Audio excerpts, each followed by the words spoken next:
The revolutionary code. The revolutionary code. The revolutionary code. The revolutionary code.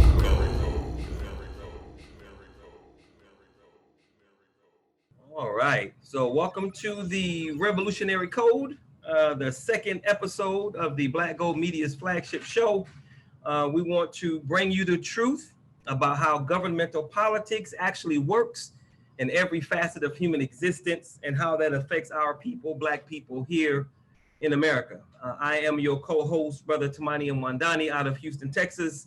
I am the direct revolutionary product of one Cardinal and Bayou Chewy out of the Shrines of the Black Madonna, and indirect revolutionary product of one Reverend Albert B. Clegg, African name Jeramogi Abebe Ajiman, who was the founder of Liberation Theology and the founder of the Shrines of the Black Madonna. And I am also the founder of the Black Gold Nation movement.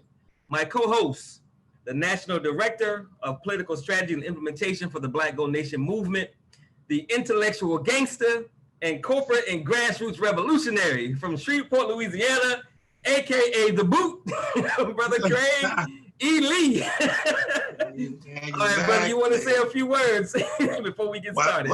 Well, that was a phenomenal introduction of yourself and for me, and I will just add, in the words of my now ancestor, Dr. Claude Underwood, used to call me Little Moses and Little Marcus Garvey. So I am born out of that grassroots revolutionary mindset of Garvey and a lot of our phenomenal ancestors who have gone on. So we're doing our thing here in Louisiana in partnership and with you and our other colleagues and comrades with the Black Gold Nation throughout the world.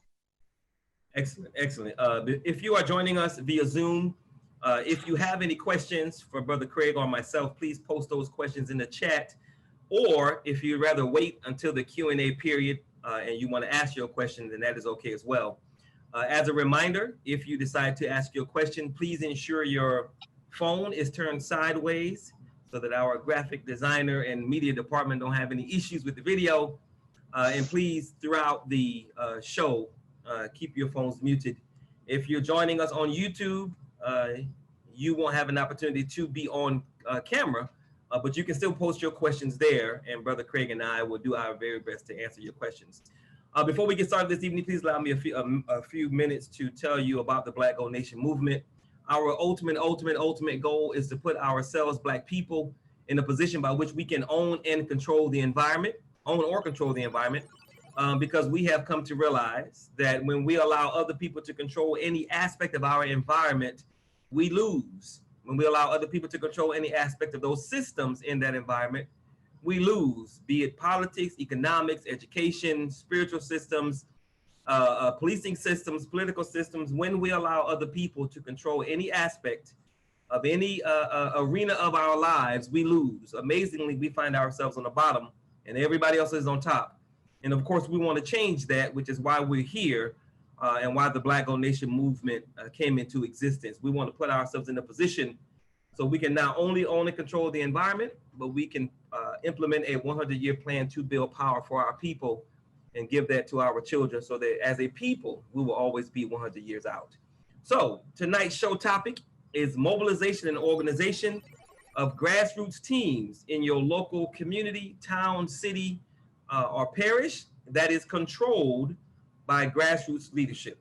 So starting from the very top, Brother Craig, give us an understanding of what you mean by grassroots. Well, grassroots is a term that has been used for decades, that gets to the people at the bottom, so to speak, those who are at the abject bottom of American society. And that's going to be the majority of people, regardless of ethnicity. Of course, our focus is on our grassroots community. And I say that because when you understand what capitalism actually is, it is a diabolical economic and political system that is predicated on the creation, maintenance, and expansion of a permanent underclass. And so when we're talking about grassroots, we're talking about roughly 80% of the United States population, regardless of what the illusions of grandeur they may have, they fall into that category. For example, here in the city of Shreveport, over 60% of the total population in Shreveport, which is roughly 190,000, live below the poverty level. Those are grassroots people, regardless of what they perceive themselves to be. They fall in the grassroots population. So grassroots for us are melanated African descendants in America who are in that particular category. And then there's another category, those similar to you and myself, who are from that environment. We may have gone off to college, we may have started businesses, we may have done those things, which now have elevated our income, our occupation, our status, but we still have the commitment to help and uplift our people who are still caught at the bottom. And for those of us who are in that category, we're still grassroots, but I add the term onto that and say that we're hybrids. And it's our job to come up with the solutions to counteract what goes on within the diabolical system of capitalism that is predicated on keeping people in abject poverty and unable to take care of themselves. Okay, and you said that we are hybrids. Before I get into the next question, you are saying that our ability to, I guess, maneuver, function, operate on different levels in society or in different worlds, if you will, is that what makes us hybrids? And if so, can we train other people to also be hybrids, or do you have to be born that way? So Dr. W.B. Du Bois talked about the talented 10th. And the talented 10th, the premise was 10% of African descendants would go on to college and become the doctors, the lawyers, the business owners, and whatnot. This was the exoteric layout for his premise. And they would go get all these skills, and then they would come back and help the 90% of our people who, again, would be at the bottom. Well, in all actuality, when W.B. Du Bois came up with that concept, it wasn't truly what that was. That was actually the philosophy that laid the foundation for the boule, which is a French term that means messenger to the king. These are cultural mediators between the white community and the Black community, and they act as a conduit. And so, needless to say, those are the individuals who are pretty much the decision makers underneath the white umbrella. Hybrid grassroots people are similar to those individuals. Some of us are doctors, lawyers, business people. We've gone off to get skills, but we differ in the sense that we truly know that there is no difference just because we have occupation, title, or finances. Right. We're all in this together. So we have an Afrocentric mindset, not a Eurocentric mindset. We embrace our culture. We embrace our that stolen legacy from our ancestors, and we are committed and dedicated to making sure that we can make life better for the majority of those people who are there. And that's different than the bourgeoisie Negro that Dr. Carter G. Woodson referenced and W.E.B. Du Bois referenced before he became a Pan-Africanist. So the other part to your question is, can we convert Yep. Can we train Yep. those to become that? And the answer is yes. I actually believe that even of the bourgeoisie, Negro class, we can basically elevate 1 to 5, maybe 1 to 10% of those individuals, but it will require a strong structure from hybrid grassroots people to show them how this whole thing connects within the 6 pillars of empowerment, so that we can show them the physical prototype of what a legitimate grassroots Black intellectual looks like, and show them that you can advocate for your people and still take care of your immediate family, extended family, be successful, and do the whole thing. So the answer is yes. Excellent. Okay, without going too far down this rabbit hole, and I do mean don't go too far. You mentioned the boule. You know, Brother Steve Coakley, of whom you are well aware, yes, talked about the boule, and not in a good way. Yeah. So should we consider those boule members, boule candidates, bourgeoisie, Black people? Should we consider them enemies, or should we seek to work with them and possibly get them to be spooks that sit by the door? Well, they are enemies, most of them. Some of them can be used as allies, as we'll talk tonight about one of the vital components when we talk about mobilization and organization. My formula, my revolutionary code within that. So yeah, most of them are enemies, but I'm gonna tell you there's a more dangerous enemy, and that's the pseudo bourgeoisie Negro. That's right. The pseudo bourgeoisie Negro doesn't fit into the bourgeoisie clique, and that person knows that he's not grassroots, and that person knows that he or she doesn't fall into the savage category. And what they are doing, the Candace Owens, these people that the Republican Party and the Democratic Party pays to come out and perpetrate themselves as leaders, these individuals are connecting with the white liberal and white conservative class of people to circumvent even the legitimate bourgeoisie Negro. And they are more devastating and more dangerous than the bourgeoisie. So there are some relationships that can be forged based on college connections, sometimes based on birthright, Masonic order. There are certain things that can happen within the realm of connecting, because W.E.B. Du Bois fell into that category. And you see what happened with him. He ultimately changed and became a Pan-Africanist.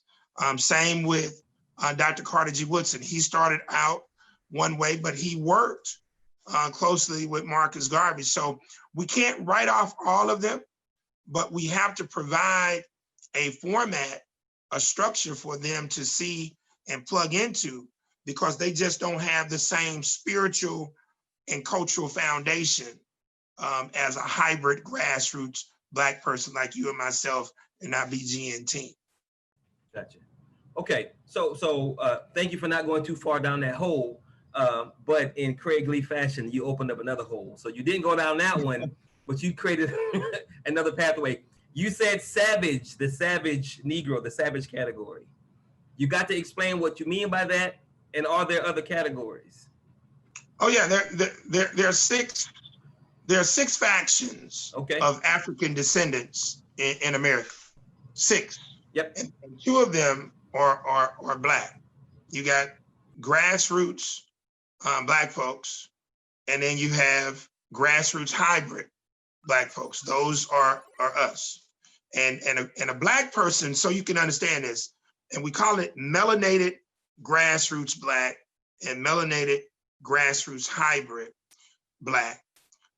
Black is not your skin pigmentation. Black is not phenotype. Black is state of mind.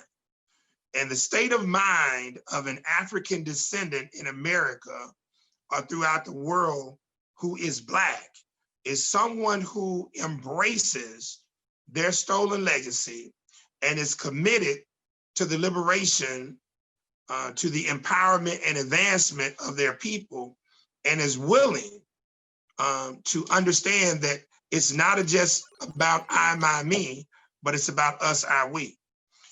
On the contrary, there's a mindset that has been produced in the minds, unfortunately, of African descendants since chattel slavery. And there are 4 categories of individuals who fall in the Negro category. You have melanated bourgeoisie Negroes, melanated pseudo-bourgeoisie Negroes, you have melanated grassroots Negroes, and you have melanated savage Negroes. And the savages have learned to basically become terrorists of the Black community from the original savages, which are their white oppressors.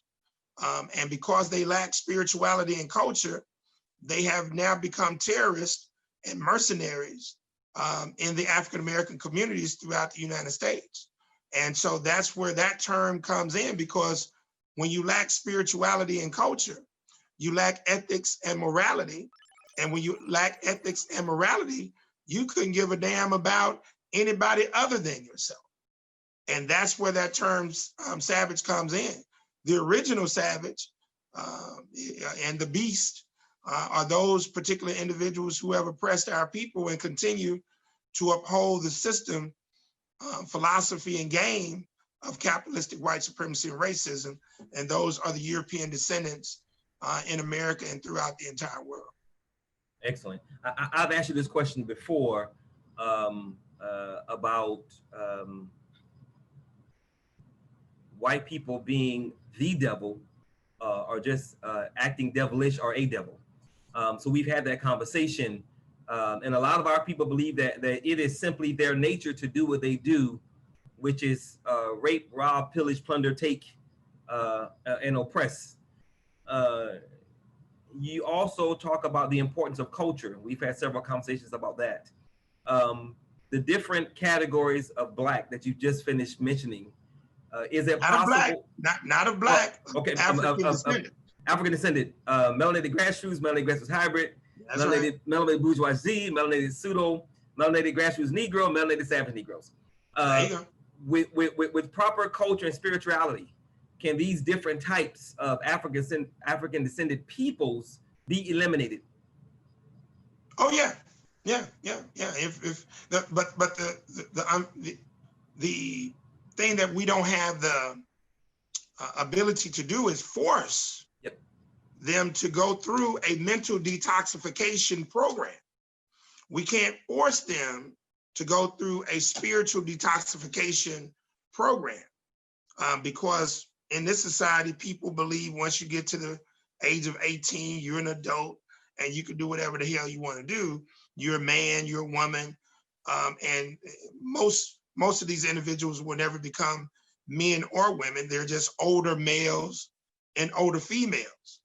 And so if they were to embrace a spiritual construct, a right cultural construct, yeah, they could be converted. Even a savage could be converted because he has learned or she has learned their savage conduct by not having that which they need, although it's inside of them. They have been taken away from the powerful essence that dwells within inside of them. And it's up to entities like the BGN, the Black Gold Nation, to provide that infrastructure, that human infrastructure through programs, projects, and the physical prototype of taking over land masses throughout the United States, where we can show that we can govern ourselves and our people and now lead the world back into a human format, because that's why the world is out of order now, because the original man and woman, the descendant of those entities, are out of order. And until we get back in order, the world is going to be out of order, especially our people. Amen. Okay, cool. So is grassroots so important because the majority of people function and exist on the grassroots level? Or is there another reason that grassroots is so important, or is that the reason? No, that's the reason. Because again, capitalism is predicated on the creation, maintenance, and expansion of a permanent underclass. So the majority of the people got the power. On paper, the United States, it says that this is a government of the people, by the people, and for the people, right? So that's on paper. But if you don't have the mindset to understand the layers of this game, you'll never be able to access. So it is definitely focused on that because of the not only the financial bankruptcy, but the spiritual and the cultural bankruptcy, because money is not even real. I mean, currency is just an idea. All these are just ideas that people who are in power come up with. But if people were to access their spirituality, which is their human power, and they were to link up with other grassroots people, now you have the revolution that we talked about last week, and now grassroots people could then call the shots. But you can't call shots and you can't lead or govern if you don't have the intellectual capacity. And that's why you got to tap in spiritually and culturally. So yeah, that's why we focus on the grassroots, because that's the bulk of the people that's out there.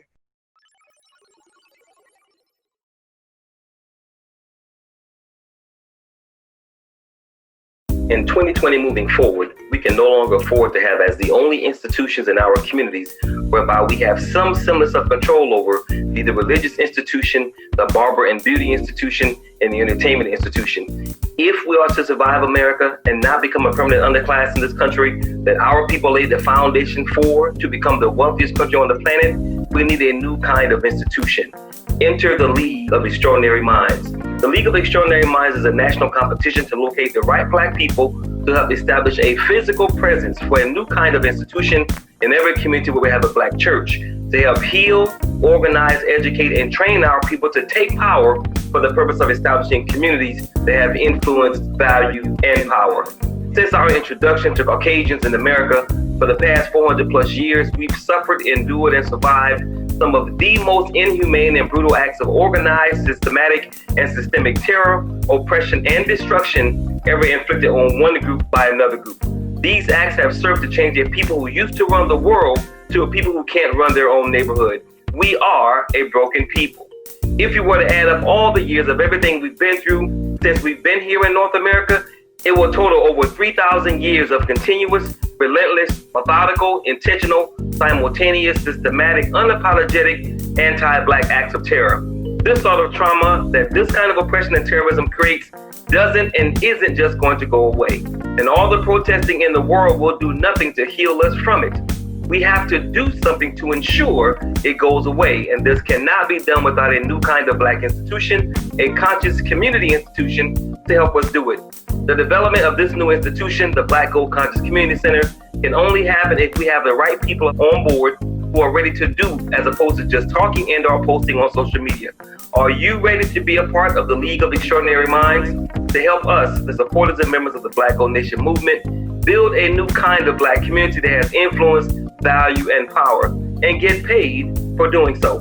For more information about the League of Extraordinary Minds and or the Black Gold Nation movement, please visit our events website at www.blackgold-wakandarising.com. Click the Events tab and look for the League of Extraordinary Minds presentation. Together, we can accomplish anything. As individuals trying to do things on our own, we will continue to lose. Thank you very much. God bless. Have a wonderful day. The League of Extraordinary Minds.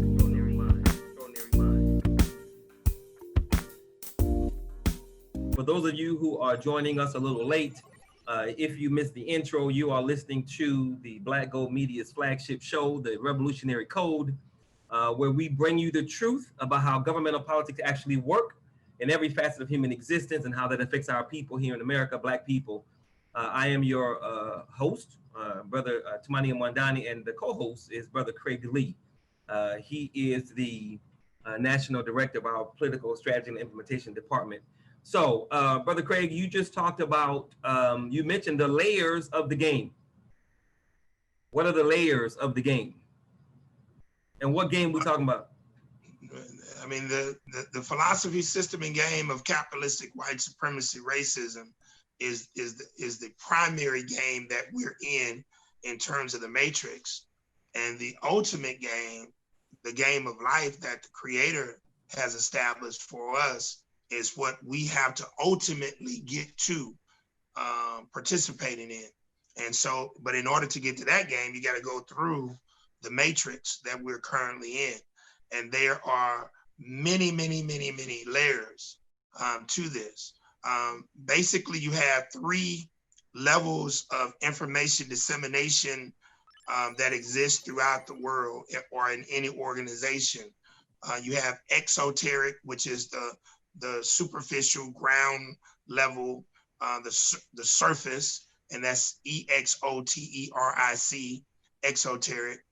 And then the layer above that is called mesoteric, MESOTERIC. And those are the people who will know just a little bit more, and they'll be positioned. And then at the highest level, you have esoteric, ESOTERIC. And these are the 1-2% of the people who call the shots for everything that goes on. And all of this is just a big matrix played out in real form, physical form. And it's, a lot of times in politics, we use the term political theater.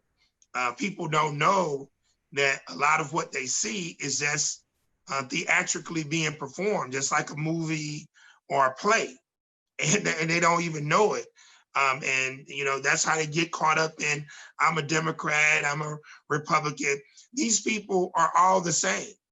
Some of them are related. They are fraternity brothers, sorority sisters, Masonic brothers. This thing is very convoluted.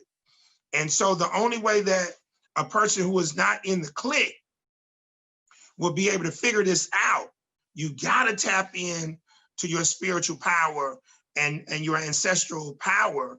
So the ancestors and the Creator can guide you to see through all of the myriad of layers and haze and fog, because if you can't do that, there's no way that you'll figure this out. Even when you're doing the right thing, you're getting played. So within that, yeah, there are many layers, but those are the 3 primary: exoteric, mesoteric, and esoteric. And the majority of the grassroots people are going to be at the exoteric level, and they just believe what they see. And one of the things I try to teach people is, don't fall for what you see. Always implement what I call the WH formula. I was taught this in the 9th grade at Fair Park High School here in Shreveport, the WH formula. Before you make any decision or fall for anything, always ask who, what, when, where, why, and how. And you're vetting even the most smallest decision before you make that, so that you can now be on a solid course. Okay, so if, and this next question might be kind of difficult to answer straight out because it's a lot in there, but would you say that is why we as a people, Black people, African descendant people, why we so routinely lose in this game of life, in this game of power here in North America? Do we routinely lose because of our lack of understanding as it relates to these 3 levels? Is it because our spirituality and our culture has been taken from us? Is it the game of white supremacy and racism, 400 years of operant conditioning? Why do we continually lose? And more importantly, how can we stop it? Well, it's a combination of all that. Brother Tumani, I'm very big on teaching people to learn the definition of words. And so a lot of people say we got a lot of problems, crime, drugs, poverty. None of these things are problems. Those are all symptoms of only two problems that we have. And the number one problem that we have, we can't do anything directly about it, but indirectly we can by focusing directly on the second problem. The first problem is the philosophy, system, and game of capitalistic white supremacy racism. And because we don't know that game, 99% of the people don't know that game at all. And what they believe they know, like I said, is on the exoteric level. So that is the number one problem. The second problem that we have is no empowerment. And I define empowerment as the ability to control your destiny. And when you look at that word your, you'll see two words inside of one. Y-O-U, you as an individual working in O-U-R, our community, within the talents and skills that the Creator has bestowed upon you in order to help liberate, empower, and advance our people. And you do that through what I call the 6 pillars of empowerment: spirituality, culture, education, economics, socioeconomics, and politics. And if we, and we don't have to be a whole bunch of us, just 30%, 40%, we consolidate around those 6 pillars of empowerment and now embrace the tenets of what we're talking about here today in terms of mobilization and organization, that within itself directly will now impact the system, the philosophy, system, and game of capitalistic white supremacy. But until we get that understood, you can forget trying to figure out how to get out of the maze of the philosophy, system, and game of capitalistic white supremacy, because it is far too complex for the superior mind to figure out, let alone the below average mind. You can pretty much forget that. So yeah, it's all of what you said, but it starts with the embrace of spirituality and culture, because without that, you're not going to be able to have the discipline. You're not going to be able to have the ethics, the moral construct, the third eye to be able to see your way to uniting and the importance of that within the game. Yeah, I'm glad you said that, brother. Let me clarify the importance of what you just said and the reality of the Black Gold Nation movement. There is no way we're going to be able to give our people all that stuff you just said, plus all the stuff that you didn't say, if we can't own and or control the environment. We have to be in a position to have our own leadership that comes from our people, from the grassroots level. We have to have the ability to have our own institutions within our own systems that we develop. If you did not know, let me be the first to tell you that every single thing we've done in this country and outside this country to move the Black forward, the Black mind, body, spirit, and psyche, has been targeted for destruction and destroyed. So as we seek to have our own leadership, our own systems, our own institutions, we got to protect it. Because it's not a matter of if it's going to be targeted for destruction, but when and how. Exactly. So it's critically important, and I do mean critical. It's critically important that we Black people understand exactly what this thing is that we're fighting against, how it functions, and how we're going to push back against all of it. And we don't have a lot of time to be listening to people who don't have any skin in the game, who don't have any expertise in the game, who don't have any training, a full understanding, who it's like you said last week, how you gonna write a book about building Black empowerment and you've never done it? But we have so many people that do that. It's a hustle, right? It's a hustle. Yeah, it's a hustle. So we got we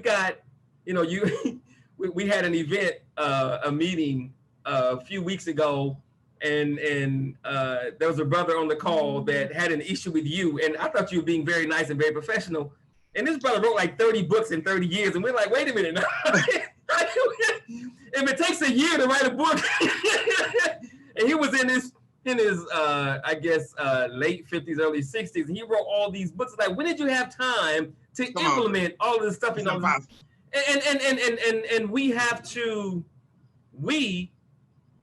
the members and supporters of this movement, we got to shed light on that BS because it's destroying our people. Without a doubt. See, and I'm glad you brought that up. See, because again, words. People believe that when you read a book, you're obtaining knowledge, but you're not. You're obtaining information. So you say, well, Craig, what's the difference? Well, it's real simple. And I like to give the example of swimming. You can read a damn book on swimming all day, but until you get your ass in the water and start stroking, your ass don't know how to swim. It's real simple. I mean, you can read about the breaststroke, the backstroke, all them goddamn strokes, frog stroke, any goddamn stroke you come up with. But until you get your ass in that water, and then guess what, Brother Tamani? There are levels of getting your ass in that water, because you might be comfortable at 2 feet, 4 feet, but now get your ass in 10 feet. Now get your ass in an ocean. New reality. Reality check, your ass don't know how to swim, okay? So just because you read a book does not give you information. I mean, give you knowledge. It gives you information. Now, how does information become knowledge? First, you got to understand and comprehend the goddamn information. So somebody has to teach you how this works. You got to understand and comprehend it. And now, to say that you really understand it, you got to apply it. When you apply it, meaning you physically are implementing that which you have learned, that which you say you understand, and that which you comprehend, when you apply it, then it becomes knowledge. Then it becomes your part of your personal experience or your personal wisdom. You're not writing 30 goddamn books and doing any work. That's impossible in a couple of years. That's foolish. Even Brother Polite said he wrote 80 something goddamn books. I mean, it's foolishness, you know, but people get caught up in information. I want to see what you do. But at the end of the day, people know if you have to have brain surgery, you ain't letting nobody who is a goddamn plumber come operate on your damn head if they cannot. You're going to check them out. You're going to vet them. You know, I sent you a video the other day where the brother came up with the 3 R's: your resume, your references, and what?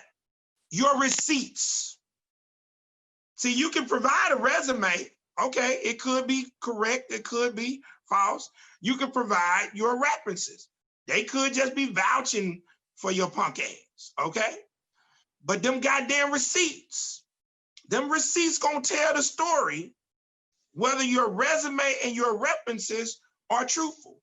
And one of the things that I love to hear when I provide receipts about the empowerment work that I've done here in Shreveport and throughout the state and other parts of the country, people then say, oh, well, see, you trying to be in the news. I just do things I don't want to be. Stop lying. God damn it, you ain't doing nothing. Because if you were doing something impactful, the news is going to follow, period. And now you can document it. It's receipts. And so, yeah, you're absolutely correct, brother. I mean, we got to stop that because that's intellectual capitalism and it's killing us. Yeah. I tell people all the time that if reading a book or writing a book was the answer, we would have been freed a long time ago because Black people have written a lot of books, and you know, and a lot of us have read a lot of books, but it is the act is what you do. It's what you're building, it's what you're leaving for the next generation. And that most certainly cannot be just a book. And Brother Tamani, I'll say this as we move on to the next subject. I always say in workshops, if our damn ancestors did what we do today, which is to talk about what their ancestors did 1,000, 2,000 years before them, it wouldn't be no goddamn pyramids would have ever gotten built. No damn architecture would have ever, we wouldn't have did a goddamn thing. We're so caught up on antiquity, and you know why? Because it allows us not to do a goddamn thing. So yeah, we got to know our history, but you got to now say, okay, if they did, what are we going to do? You can't just keep on talking about what somebody else did, although they're our ancestors. What are you going to do? And that's what we got to now get to, and that's where the empowerment work comes in. Yeah, I tell our people, it's good, like you just said, it's good to know our history and our culture, but does it really matter if we built the pyramids, if we're not trying to build them again? Come on. I mean, how long can we live in the past? Because the present is kicking our ass. So, damn what somebody else did. Look, man. Our ancestors, let me show you, prime example. Since we're dealing with the corona, alkaline water, check this out. I went through cancer 7 years ago. I learned about alkaline water. Well, I did some research and I learned about baking soda. Well, something told me, I said, I bet our ancestors created goddamn baking soda. To my amazement, they did. So our ancestors create baking soda, right? As an internal, external cleansing agent for your body and your home. Thousands of years ago. Okay, the Europeans come get the goddamn recipe. Okay, Arm & Hammer gets the recipe about 200 years later. They estimate probably over $1 trillion off of our recipe. Now, what Negro company manufactures goddamn baking soda? Okay, see, this is what I'm saying. They take our intellectual property and they elevate it, make money, but we sit up and talk about bullshit greatness that we've done, true enough, but now they're taking our sciences and making technology and going to space and doing these things. And yes, the system of capitalistic white supremacy, the philosophy of the game, racism, now try to keep us from tapping in.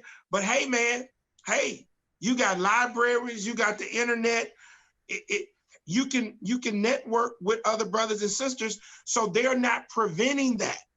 We are preventing that based on the mindset that has been indoctrinated, and that's why we call those melanated people Negroes, and they're different from the melanated people who want to unite, who want to do these things, and those are the Black people. Right. As long as there's a Google, there is no excuse. So, no. All right. So what is the difference between mobilization and organization? Break that down for us. Mobilization is simply the gathering of people of like minds, like spirits, and organization is the structuring of those people of like minds and like spirits. Mobilization in and of itself is not neither just positive or just negative. It could be both. And the same with organization. It's all about mobilizing those people, bringing them together, same mind, same focus, and now structuring them into a game to achieve a particular desired goal or results. So both of those things seem to be quite simple and make sense. And if you have one without the other, you're probably not going to go very far. Why do we not do this more often? Mobilize and organize to ensure that the outcome is going to be something that moves us forward. Why don't we do this? Or do we? Well, no, I mean, our people, African descendants in America, mobilize around bullshit all day long. Right. I mean, we don't. Yeah. I mean, you got trail riding clubs, you got all kind of social groups, you got all these things that people mobilize and organize together. Sports leagues, all this. But very few are going to mobilize and organize around empowerment, okay? Around empowerment, spirituality, culture, education, economics, socioeconomics, and politics. Until now, the Black Gold Nation, that's what we're doing. The Black Panther Party for Self-Defense tried to do that. Marcus Garvey's group tried to do that. To some degree, the Nation of Islam has tried to do that, okay? But in terms of being all-inclusive, where you're not focused on religiosity and this, that, and the third, tribalism, when you now come together on that end, you'll see is very few entities that are operating on those things. But we want to complain about and say that we love our children, we love our elders, but we don't want to get together on those particular things as a whole. So that's why a group of us have dedicated ourselves, you being the leader of that, and you brought me on board a couple of years ago, and I was already doing that in Shreveport. So I said, hey, I can link up with this cat because you have a great, the Creator has really blessed you to have a great ability of uniting like-minded brothers and sisters. And yeah, you've had to filter some of them out. Yeah, you see some of them are more idealistic than what we would prefer. But for the most part, you know, you've been able to link up these particular individuals, and it's really been a beautiful thing. So it's maturing, it's elevating to that particular level. And most of our people just, they won't get there. We have to show them how to get there. Right. Really quickly, you guys, we are listening to the Revolutionary Code, the flagship program of the Black Gold Media Digital Media Network. My name is Brother Tamani Mwandani, and this is Brother Craig Lee. So with that, Brother Craig, tell me, well, I guess you've already answered it. My question was, what happens when we don't mobilize and organize from the grassroots level with a purpose? But the answer to that is BS. We get nothing when we don't organize and mobilize for a purpose, right? Well, you get something, permanent oppression. Yeah, but that's not an ideal outcome. You get permanent oppression. You get your ass tore out the frame. Mm-hmm. You get high blood pressure. You get diabetes. You get bad food. You get bad water. You get a lot. All right, so can you give me some examples of some victories, some examples of how we've mobilized and organized for something that was worthwhile and a positive thing was a result of that?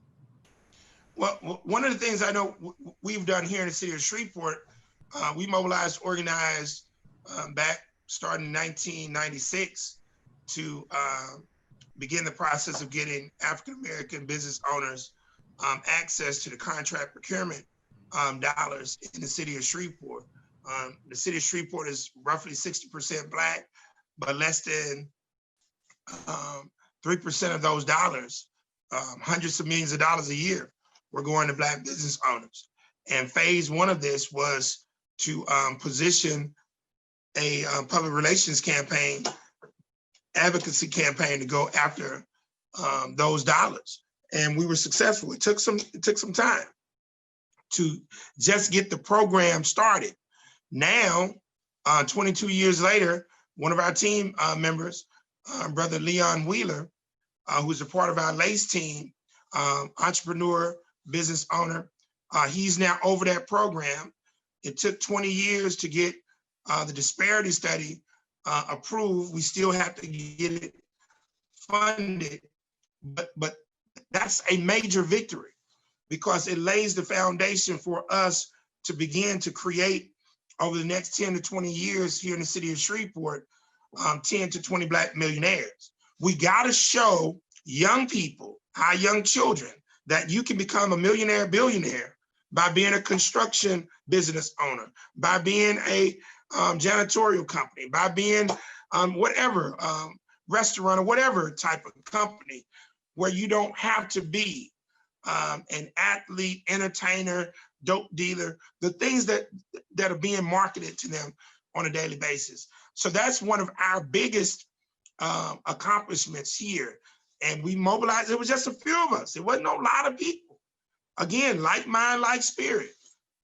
We were able to get that done, and now people have been benefiting from that. Black people coming to Shreveport from Mississippi and other places who seek to do contractual work with the city of Shreveport, they benefited, and other municipalities have, piggybacked off of our efforts, and that's been one of our most proudest things that we've accomplished over the years. Little flea or something in there.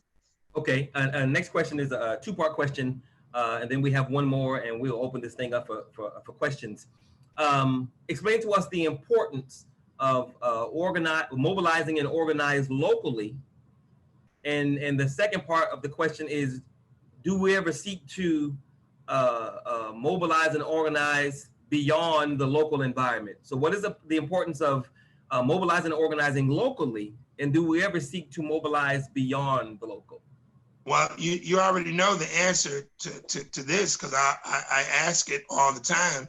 Can you build a structure, residential or commercial, from the roof down? And the answer is no. So you got to have a foundation. Local is your foundation. Once you establish a local foundation and it's firm, solid, spiritually, culturally, educationally, economically, socially, and politically, now you can link up with other local structures in your region. See, now you go from local to regional. All right. Now within that region, and we're in Northwest Louisiana. Okay. Now we link up with Northeast Louisiana. Now we link up with Central Louisiana. Now we leverage state. So you go local within your region, state. Now you can focus on doing some things nationally because you have a prototype. But you can't do anything unless you show proof of concept. We can talk all day long, like I do meat pies.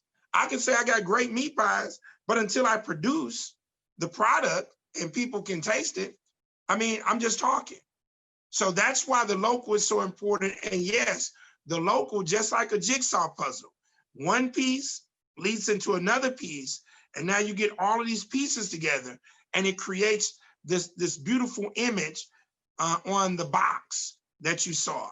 But before the puzzle pieces came together, they were just scattered. And the more complex the puzzle, the more difficult, the more thinking that has to be played into this. And so that's the importance of building from the local level on up. But yeah, there's a goal of going to national, international, but it all starts at the local. Very, very, very excellent, beautiful segue into this point that I'm about to make, and then we're going to say this last piece, and we're going to open it up for questions. I tell people all the time, which is the truth. I have a very fortunate and blessed background to have lived in a community that was owned and controlled by Black people for over 20 years. We had our own leadership. We had our own land. We had our own institutions. We had our own security. My kids were raised in that environment. My kids never had to worry about getting shot, somebody selling them drugs, about being hungry. My kids were taught how to walk, potty train, martial arts, meditate from Black people. Beautiful environment that my kids were raised in, that every Black child needs to have the opportunity to be raised in. Your last point of all these pieces coming together. We are a unique organization because we're not saying, like a lot of our people, we got to do politics first. We got to do economics first. We got to do spirituality first. We got to do education first. We don't have the time or the luxury to do anything first. We got to do that stuff simultaneously. Exactly. Right? And you cannot do that without the right leadership. You know, you are a bad brother, obviously, but you can't do everything. At all. You know, we need someone that understands economics and finance. We need a Harlan Robinson, right? We need someone who understands how to build a group, a Brian George. We need someone who understands spirituality and how to fix what's been broken in our people, a Dr. Akua Gray. So if you don't have these critical pieces that are unencumbered by tribalism, you will continue to lose. And it doesn't matter how strong you are in your one silo or in your one avenue.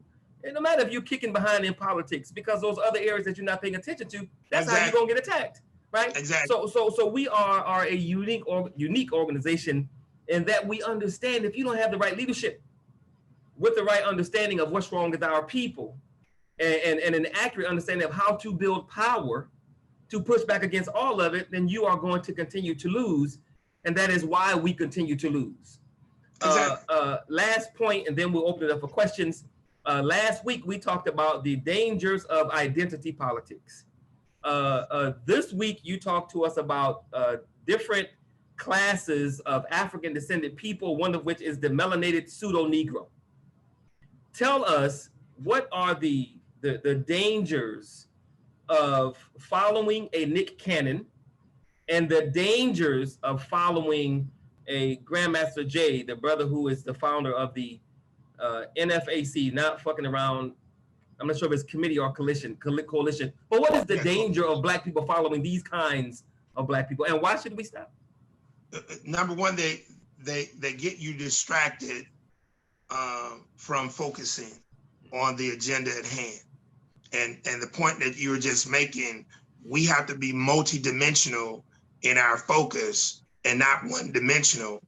And so you're already bombarded every day with having to make money to pay bills and health issues and what. So you don't have time to deal with pseudo-intellectual, romantic revolutionary Negroes who are trying to, figure out ways of getting into your pockets by pretending to be a goddamn revolutionary. You don't have time, because what that now does, it distracts you from the focus of uniting with legitimate people. That's number one. Number two, it continues to build on your ignorance. Number three, it now builds on your apathy, because now all that gangster shit that Nick talked, guess what he did? Massa, I'm sorry, Massa. Okay, so now people like, whoa, wait a minute, Nick. I thought you were like Jordan in this game. No, he ain't no goddamn Jordan. He ain't no LeBron James. He is shucking and jiving, stepping and fetching. So you cannot get caught up in that. So that now builds up on apathy, pessimism, and cynicism. And now it's like, man, Tamani, I've heard this before, Craig. I've heard it. So now it makes our job that much more difficult, the real revolutionary people. And so some of these people gonna have to be checked, period, bottom line, because they're in the way. And they're not gonna get out the way because they get a high off of manipulating Negroes and getting checks from white folks. And the Grandmaster J Cat, look, man, research this cat, man. This cat is foul. This cat is foul.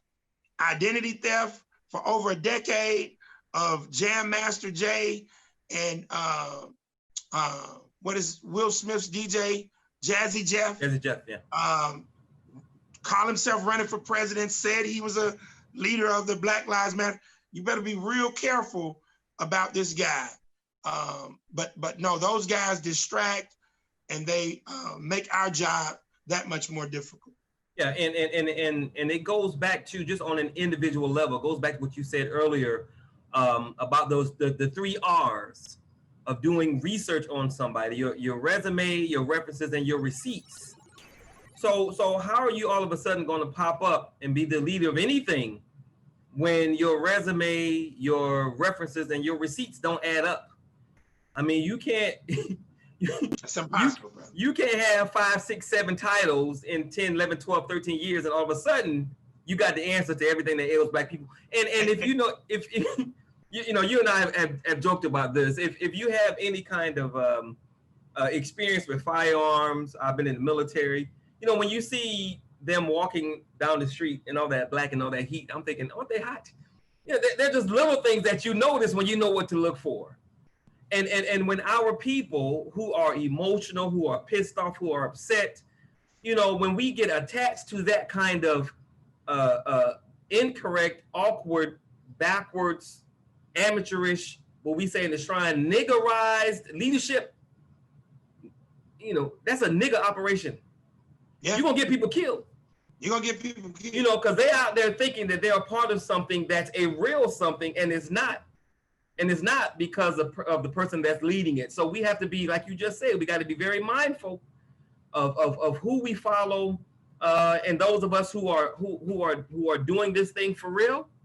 We got to check those persons, because they not only make our lives more difficult, but they put the lives of our people in jeopardy.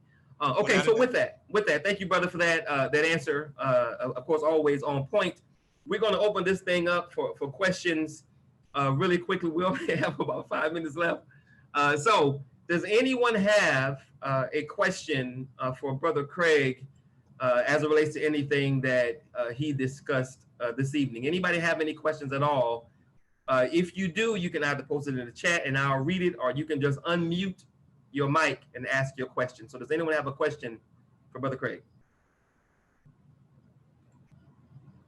Any questions going once? Any questions going twice? All right, Brother Craig, you killed it. You did so well, brother. No one has any questions because everything was so damn clear. So with that, brother, we're going to close this thing out. Do you have any closing remarks you'd like to say before I let the people go home? You know, Kwame Ture, Stokely Carmichael always talked about the importance of mobilizing and organizing. Mobilizing and organizing. We got to do that. And those of us who are the grassroots Black people and the grassroots hybrid Black people, it is incumbent upon us to be a part of the Black Gold Nation and connecting with this national apparatus so that we can do what we got to do, because we got a debt. We got a perpetual debt that we owe, because ain't no goddamn rights that you benefit from today, no matter how difficult our lives are right now, ain't a goddamn right that you have fought for yourself. Somebody else paid the dues, so you owe.